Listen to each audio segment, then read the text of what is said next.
I'm Laura Murphy-Oates, and this is The Full Story. In the past week, the Prime Minister has faced some scrutiny over the sports grant scandal. This is a $100 million scandal that goes straight to the Prime Minister himself and the Prime Minister's office. This program, awarding grants to sports clubs around Australia, was investigated by the National Auditor, who found that in the lead-up to the 2019 election, the grants were skewed to target marginal seats. It found Bridget McKenzie, the Nationals deputy leader who as Sports Minister oversaw this grants program, ignored some applications in favour of grants in seats the coalition wanted to win. In the wake of this report, Sports Minister Bridget McKenzie stood down. Meanwhile, Scott Morrison downplayed his involvement. Why does the Leader of the Opposition have an issue with the government talking to people in communities about what their priorities for community projects should be? Now, the Prime Minister's always insisted he had no personal role in authorising which clubs received the grants. And his office merely passed on representations from local MPs. The decision maker was, as has been rightly identified through the Audit Office processes and other reviews, was the former Sports Minister. But now we have new information about the Prime Minister and his role in this program. Today, will Scott Morrison be held accountable for the sports grants saga? It's Friday, the 15th of May.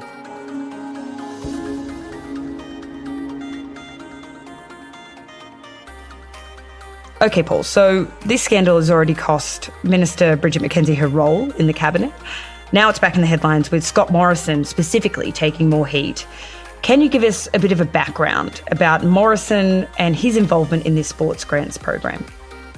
Well, Scott Morrison has said all along that the former Sports Minister Bridget McKenzie was the ultimate decision maker for grants. Paul Karp is a political reporter for Guardian Australia. But we know that there were 136 emails that were exchanged between Scott Morrison's office and Bridget McKenzie's office, and that, more than a dozen of those attached some version of the controversial spreadsheet which listed which projects were getting funding, including which electorates they were in and which party held those.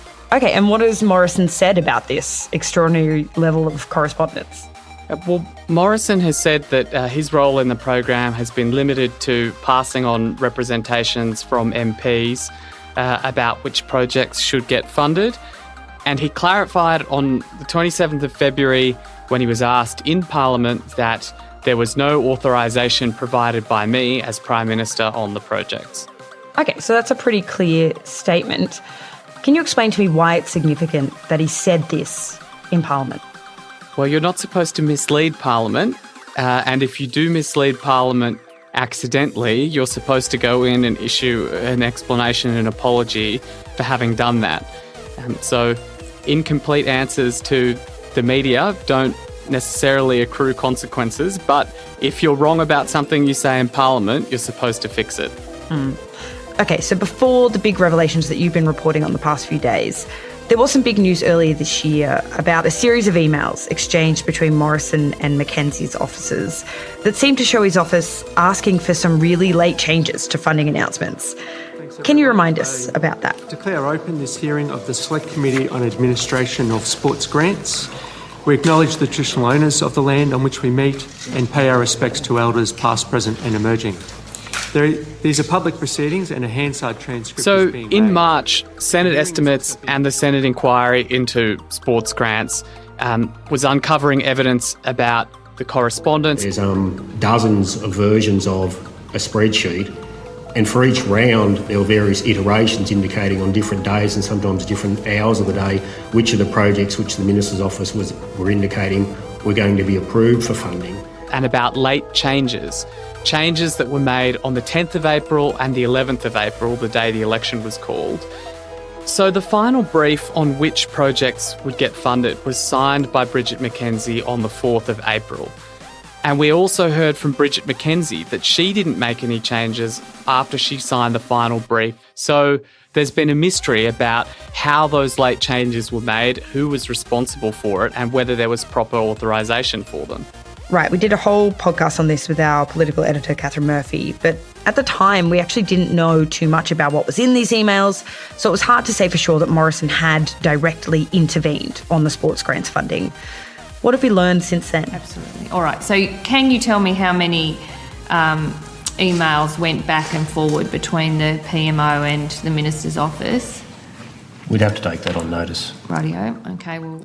So the Audit Office has been asked questions on notice in Senate estimates and also in the Sports Grants Inquiry about the correspondence between Mackenzie and Morrison's office and how many of those 136 emails contained versions of the spreadsheet with intended project recipients. And they've started coming back because parliamentary processes don't stop just because of COVID-19, and a whole bunch of those were dumped on Friday last week, just as the deadline expired, explaining that correspondence. Okay, so the Audit Office, who, as we know, did the initial investigation into the sports grants program, have been asked questions. They've come back with a bit of a treasure trove of information. What did this reveal?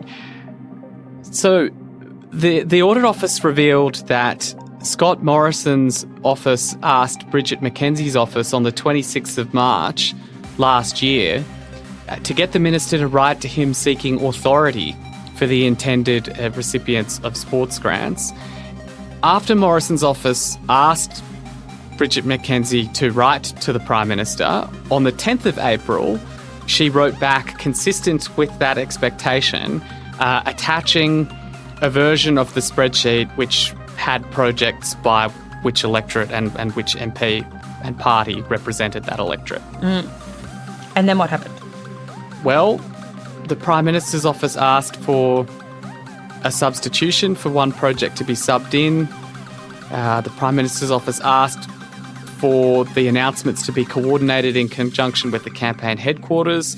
And then on the morning of the 11th of April, Parliament was dissolved, the government entered caretaker period, the starter gun was fired on the election, but it wasn't the end of changes to the list of intended recipients. There were still, shortly after midday on that day, there were changes, including 9 further projects that were added. So basically we found out really a whole bunch more about the contents of the emails between Mackenzie and Morrison. Is that right? Yes, that's right. We knew there were emails between the offices. We knew there were late changes. What we found out is the identity of those projects and why those emails were being exchanged, what the relationship between Morrison and Mackenzie's office was in that crucial period that the late changes were made. Okay, so as you told us, we have Morrison in February telling Parliament he gave no authorisation on these projects. And now we have the details of a series of emails where his office asked for Mackenzie to basically run everything by him and specifically asked for programs to be swapped in and out. This sounds like a pretty direct contradiction to that statement. What has he had to say about this? Good morning, everyone, on this brisk Canberra morning. Right here, right now. So on Monday, Scott Morrison called a press conference to announce how a remaining chunk of money for the Bushfire Recovery Fund was going to be spent. The work of the National Bushfire Recovery Agency and its sister organisation in the drought and the flood recovery agencies have been doing some sensational work. This is actually one of the first press conferences he's given on a non-coronavirus topic in many weeks, because that has been the focus of politics since mid-March. And he started to get, Parliament's coming back the next day on Tuesday. He's starting to get questions that aren't all just about coronavirus. Could I ask on China? He's getting asked about China. Just do bushfires first. I'm happy to go to Could I ask one on bushfires and China? You can ask one on bushfires. Yes. Opposition has been talking again about JobKeeper. Just do a few bushfires. If there's questions on bushfires, happy to do that, and I'm happy to come back to all the other issues that are out there. The draft decision by the Chinese to impose the tariffs on barley, do you see that as retribution for... And we got a chance to finally ask him about sports grants. What did you ask? Bushfires, on drought, on floods. We've been there to support them, and we will continue to be there to support them. Prime Minister, the Audit Office has revealed that on the 26th of March 2019, your office asked Bridget McKenzie to seek your authority on projects to receive sports grants, and she wrote seeking that on the 10th of April. So why did you mislead the House of Representatives when you said that no authorisation was provided by you? And why did your office do that if you had no role in authorising them? It's good to see that the Canberra Press Gallery is back to politics as usual with Parliament coming back. Yeah, thank you. I've answered your question. I said no. And he answered the first question, no. He said he didn't mislead Parliament, but he didn't explain why, and he didn't say why his office was asking McKenzie to seek his authority. This isn't the first time that the Prime Minister has not really answered questions put to him by journalists about this sports grants program, right? Right. So political editor Catherine Murphy has asked him, and he's sort of given the hand and said, oh, I'm dealing with coronavirus today. So at least he did answer the question that by saying that he didn't mislead Parliament, but it was still very much of the talk to the hand type answer. What is it like just getting a one-word answer, a no, to such a loaded and important question about this program? So a one-word answer, no, is not sufficient because you can't just assert that and move on. You have to explain why the answer you gave in Parliament is correct in the face of all this extraordinary, overwhelming evidence to the contrary. So I think anyone watching that would still be left with many questions. It didn't feel sufficient. It doesn't feel like the public has got to the bottom of what they needed to know. Next, Morrison and the funding wish list.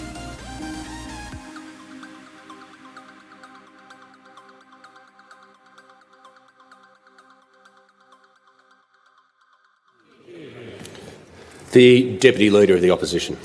Thank you, Mr Speaker. My question is to the Prime Minister. Okay, so has Morrison answered any other questions on sports grants this week? Yeah, so Labor got round to asking this in question time on Wednesday. Why did the Prime Minister tell the House on the 27th of February that in relation to sports rorts, and I quote, authority for these decisions was the Minister for Sport, when in fact the Audit Office has told the Parliament that the Prime Minister's Office told the Minister for Sport's office, and I quote, it was expected that the Minister would write to the Prime Minister to seek authority on the approved projects. And what did he say? The Prime Minister has the call. Thank you, Mr Speaker. I refer the member to my many statements on this in the House, Mr Speaker. The authority for making the decisions in relation to that program was the Minister for Sport. That is the fact, Mr Speaker. It may be inconvenient to the opposition that is the fact, but that is the fact, Mr Speaker. The only authority sought from the Prime Minister's office and from myself, Mr Speaker, was in relation to announcements.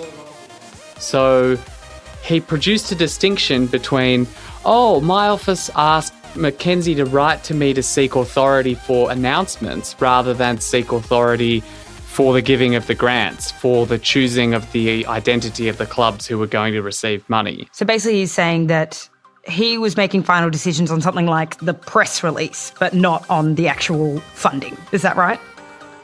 Correct. Like, who and when things were going to be announced. Does that stack up, that explanation?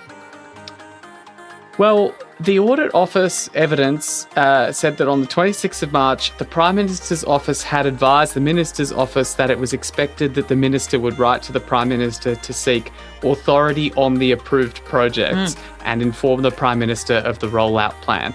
So there was a mention of how things were going to be announced when it said, inform the Prime Minister of the rollout plan. But the ANAO summary was to seek authority on the approved projects, which sounds a lot to me like who is going to get funded and not exactly like the Prime Minister said in question time about how it was going to be announced. I think the only way that we can determine if that answer is accurate is if the emails are released, because the Audit Office evidence is just a summary of the correspondence, and we really need to see now whether there's any basis for Morrison to say these were just emails about announcements, not about grants. Have we found anything else significant in this trove of new evidence that's come out of the Audit Office? Well, the Audit Office identified 18 requests from Morrison's office, Deputy Prime Minister Michael McCormack's office, coalition candidates So not MPs already representing an electorate, but candidates aspiring to enter Parliament, like the Liberal candidate Georgina Downer. And it was able to show then that, it wasn't just MPs that were asking for projects, but party officials and candidates more generally. Did it reveal anything more about Morrison's role, this information? Yes, so 5 projects were identified by Morrison's office, and all 5 of them that were picked off, fighting for or wish lists, all 5 of them were funded, even though only one of them had a score high enough to get funding if Sports Australia's recommendations were acted on. Okay, so basically we found out a whole bunch more about some of these representations, that they came from candidates and party officials. Yep. And that Morrison made a wish list out of those representations on programs that should be funded. Is that right? Morrison's office identified 5 projects from wish lists that had been drawn up by the party. Now, who precisely drew up those wish lists, whether it was MPs or party officials or candidates, is still slightly opaque. I'm sure MPs did have input into that, and so that provides him this fig leaf of being able to say that he was passing on representations. But we do know that the state LNP, for at least one project, had input into what was on the list, and we do know that, candidates had a role in identifying projects as well.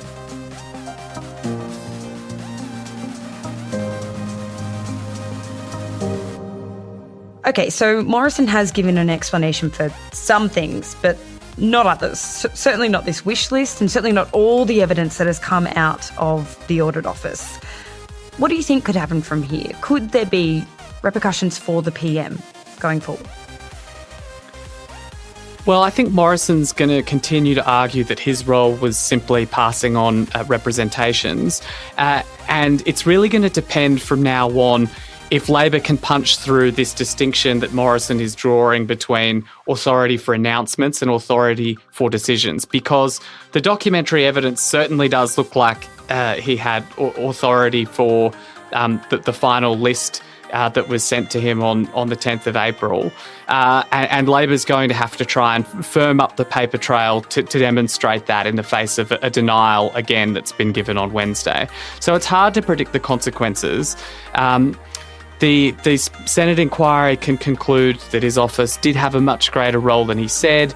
He can try and dismiss that as being a partisan inquiry, and it just goes on like that it plays into politics, and people have to make up their own minds about whether his explanation is sufficient or whether, some 100 million of sports grants were given out on dodgy legal authority with it unclear who the decision maker was. How do you feel that we don't have clear answers at the moment? What does that say about our political system? They're acting like if meritorious clubs missed out, it's, too bad, so sad, try again next time. They're acting like it's their money to spend, but it's not. It's taxpayer money. So if ministers diverge from independent advice about which clubs should get funding, then they have to be able to explain why they did that, whether the grants had proper legal authority, and in the case of the flurry of late grants that have been exposed in this correspondence, who is responsible for it? Okay, Paul, thanks so much. Thanks.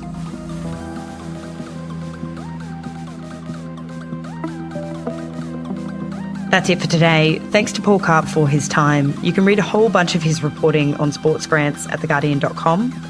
This episode was produced by Ellen Leabeater and Ryan Pemberton. The executive producers are Miles Martignoni and Gabrielle Jackson. If you like this episode, don't forget to leave a rating or a review. Okay, catch you Monday.